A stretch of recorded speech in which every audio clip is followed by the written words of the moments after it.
Hi, in this video I'm going to tell you what could you do if you have a conflict with a freelancer on Upwork.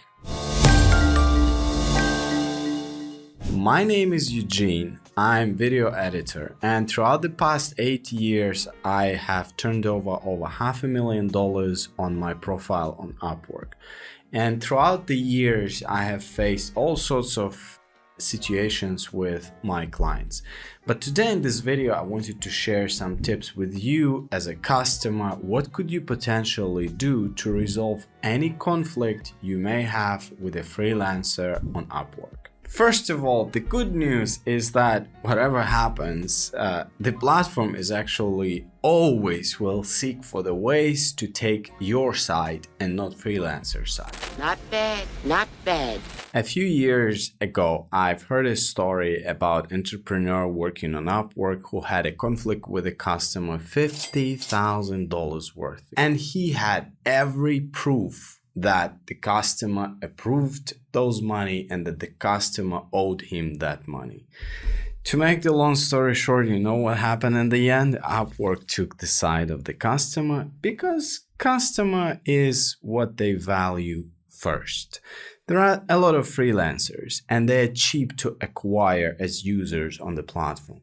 But there are way less clients willing to pay their hard-earned money to hire those freelancers, and customer acquisition cost is way higher to get one of you guys to use their platform than to get another freelancer. So they would always sacrifice freelancer over a client. Now, let me tell you that from the perspective of a freelancer. As a freelancer, to be honest, in my case, when I'm putting a lot of effort to maintain my job success score at a high rate, it's absolute nightmare to have a customer making any claim on the platform against me that I owe them any money. Whenever a customer just write a message that they want a refund or whatever, I would just give all the work away. I would give all the money away. I just don't want to deal with that customer in the long run. I want to end that story and that's it. Because having a dispute with a customer on the platform is like having a criminal record.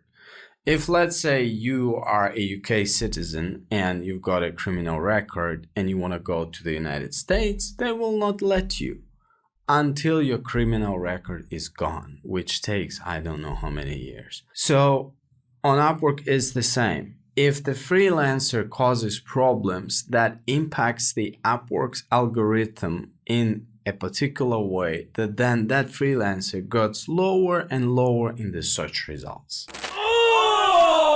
No freelancers with high job success score and great feedback history want that issue to happen. By knowing that, you can potentially use it as an argument with a freelancer why not to go to Upwork support to resolve a conflict and give them extra motivation to compromise about something. I understand that maybe I'm giving some bad advice against myself and against my fellow freelancer, but I personally believe that the best fight is the one that never happened. And I believe that you as a customer and a freelancer with whom you have a conflict should do their best never to go to court, meaning Upwork support, to resolve your conflicts. Try to figure out the way to resolve it peacefully. The thing is, even if you win, it still will take some energy and time to get through this process. Because trust me, I've been through Upwork disputes and it's also like going to a court. It's stressful and you never know what the outcome is. Yeah, chances are they will try to find the way to take your side are quite high, but it doesn't mean that they never took the side of a customer. Okay, so the next tip, whenever you start having a conflict, make sure you move all correspondence with a freelancer to Upwork Messenger. If you still go to Upwork support and file a dispute, they will need access to messaging history. So I would advise you to copy paste some of the history to Upwork Messenger in the communication between you and Freelancer, and any communication you and Freelancer have regarding the issues should be on Upwork Messenger. So stick to Upwork Messenger about all communication. Now, a few other things to keep in mind. Basically, Upwork has quite long and complex terms of service rules.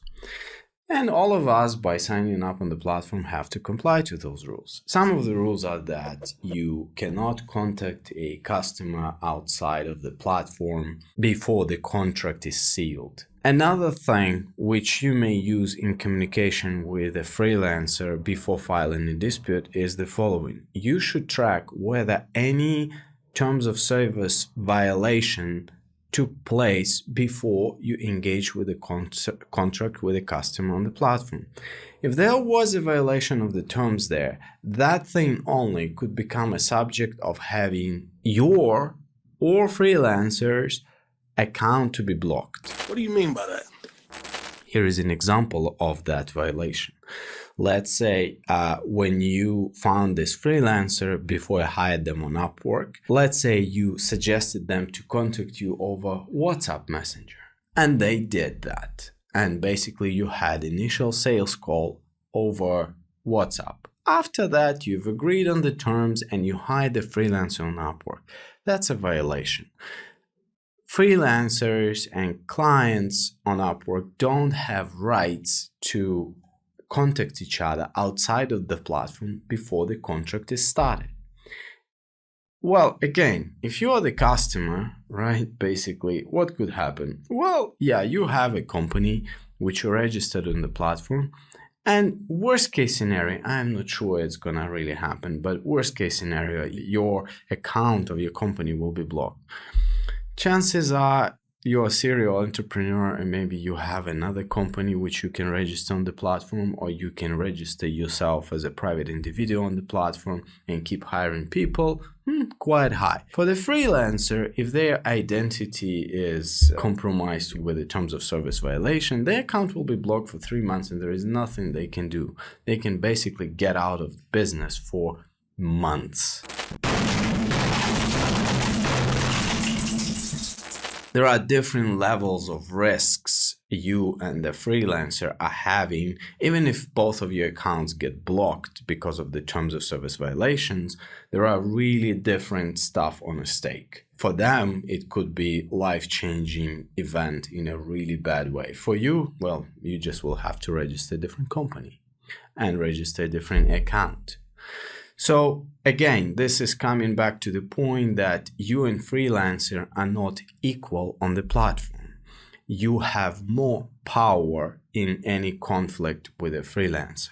So my suggestion is try to go through the conflict in a way offering some compromise, so that you kind of give away something and they give away something, so that they don't feel that they give everything away and they get completely screwed. Try to figure out the way where you both lose something, but you both end up having a feeling that, well, we all lost, so let's just get over with.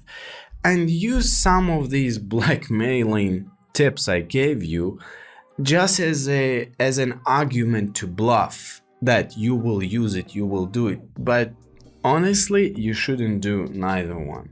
It's really just to use an argument, but to figure out the way to find a compromise instead of really going into a dispute.